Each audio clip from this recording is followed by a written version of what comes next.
That didn't work. Come on. Okay, this way. Professional. You know what's in this box? What? What do you think it is? I'm making a house. You're making a house? Where's the house? Okay, let's see what's in the house. Oh, you might have opened the house in the wrong. Oh, look at that. It's an Cooler. Wait, no.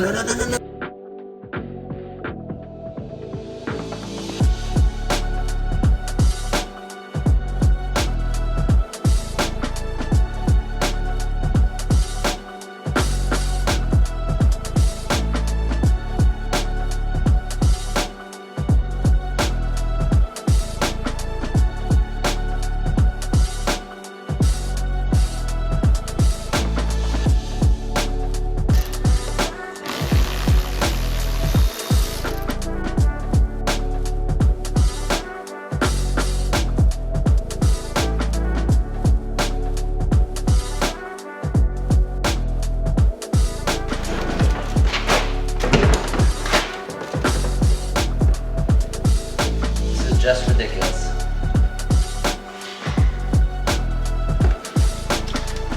Whose freaking idea was this, Abby? Fire the engineer who made the adapter. Control connector. That sucked. Don't ask me how I did that. I can't get it. I can't freaking get it. I'm putting it to one side. I don't care. Hi. I'm Eli, and what you're seeing right now is me taking apart my 2019 Audi SQ5 to start the install of an integrated engineering intercooler.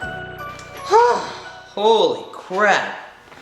We got a bumper halfway off, but I think we have enough room to get the intercooler installed. But before we get into that, we gotta install the P3 gauge because we gotta monitor our IATs, check the 0 to 60, do all that fun stuff now that we are integrated engineering stage 1, 2, and no, that video isn't out yet. It's coming. I was gonna put that out this week, but I was really disappointed with how it came out, so I'm gonna redo it. Anyway, P3 gauge install, really straightforward.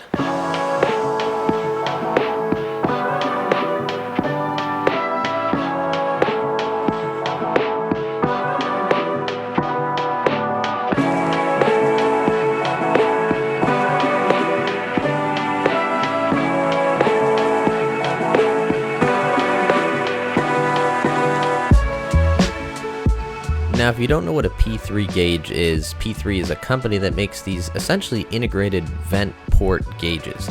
They monitor all sorts of things from air-fuel ratio, boost, intake air temperature. You can even wire them up for ethanol percentage, which is something that we'll do in a later video. But basically, you take apart your existing vent, or in my case, I bought another vent off of eBay for $29. Go figure, the Q5 and the SQ5 vents are the same. You take out 2 of the panels and you can see that screen just slides in right on the top there. So it's super nifty. You can still use the vent as it was designed. It's not like it completely blocks the vent like a gauge pod would, and you can even move the vent back and forth. For more on the P3 stuff, we'll talk about it a little bit at the end of the video, but you can check out their website. They have all sorts of stuff for all sorts of cars.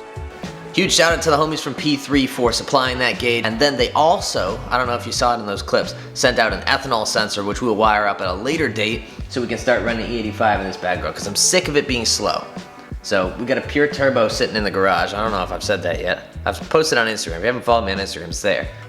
For now, let's get to it. Oh my God. All right, now that we have the bumper off and we're working in this limited space area, we're gonna take this off, throw it in the trash. If anyone's wondering what I want for the holidays, a Milwaukee right angle impact. Okay, one side. There we go. Look at that teeny tiny stock intercooler. She's so cute. They say use a pair of needle nose pliers. Well, I got those. Ooh, that was almost it. Hey, nice. All right, screwdriver, you stay in there. Let's see if we pinch this other side if the intercooler comes off. By the way, the hose clamps are a 7mm, which is weird. I thought they would be an 8. Ow! The stock boy is out. Look at all these leaves. See ya, buddy. Wow.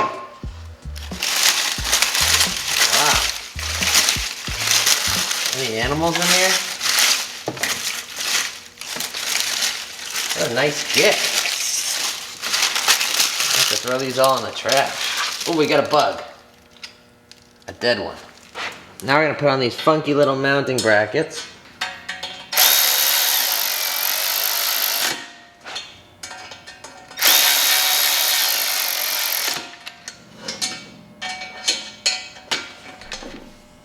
Okay. Then we put this little funky one on the back. Alright. Now we take these little funky looking guys. We're gonna stick them through here. And hopefully it threads in. I gotta figure out what size this is. Is this a T30? No. Oops. Can't lose the spacers either, then you're really in trouble. Oops. Knocked it over.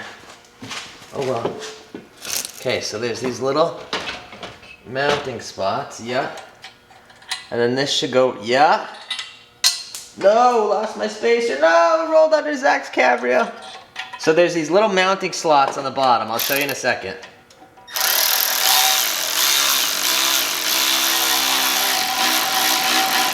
All right, so if you're following Integrated Engineering's DIY online, you don't have to take all this apart on an SQ5. All you have to do is mount these brackets and it should bolt right in, no problem.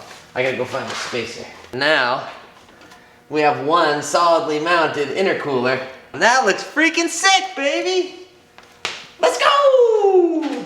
This bracket mounts right into an existing bolt hole that's not used at all. On this side, look at that fitment. Right around whatever that is. And again, existing bolt hole. And then down at the bottom, this is hard to see, I'm gonna do my best. Come on, camera, you can do it. See that metal piece right there? That slots into a plastic existing part. Just for reference, this is the new one. That's the old one. Look at the difference. I mean, I can hold that up with one hand. That tells you the difference. Oh my goodness. Just wild. So honestly, I was a little frustrated there at the beginning. One, those plastic clips in the wheel wells suck. If you look at the DIY, they're up there with the Torx bits. Not gonna lie to you, I didn't put them back in. I have no interest in ever trying to take those out again. And there's so many redundancies in this bumper setup that I decided it's not worth it. Second, this really isn't a bad install. I was a little frustrated with the clips in the bumper, but once I figured out that we could just shift the bumper to the side, the intercooler went right in and the car went right back together. There's really not that many bolts to get the whole thing taken apart or whatever. I think I was supposed to put this back in so that you don't see the silver crash bar, but it's all hidden behind the grill anyway, so I think I'm gonna leave it out. I don't know. Probably should have put it back in. Oh well, what can you do? Anyway, I will leave you guys with a little 0 to 60 acceleration run. Anyway, I hope you guys enjoyed this video. If you're doing this install, my buddy Chris has a great write-up online on the process up until you need to do the IE stuff, if you bought an IE intercooler. But just kind of general guidance on the process, and I use that DIY, so I'll link that below. If you have any questions, he's on Instagram. No, I'm just kidding. You can message me or leave him below. But huge shout out to Chris for putting that together. That is helpful. And you know, DIYs aren't dead. One more thing to mention, I set up that P3 gauge so that it is on display on when you press a button. So it's off all the time unless you press a button to monitor things. And I found that to be really nifty, especially because we're a one-car family right now and she doesn't care what the P3 gauge says, to be honest.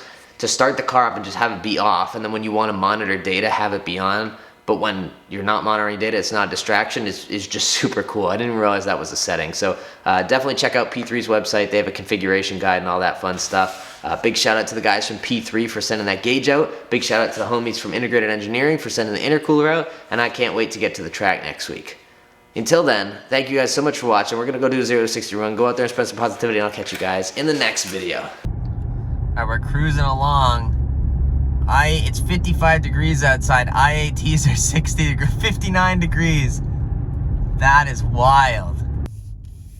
All right, sport mode. We just did 0 to 60 in 30 seconds. Here we go. Ready?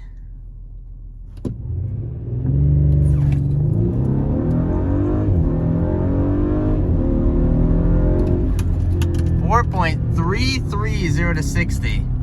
It went 4.1 the other day. That's weird. Anyway, I'll leave you guys with that. We'll see what she does at the track. I hope you guys enjoyed this video, and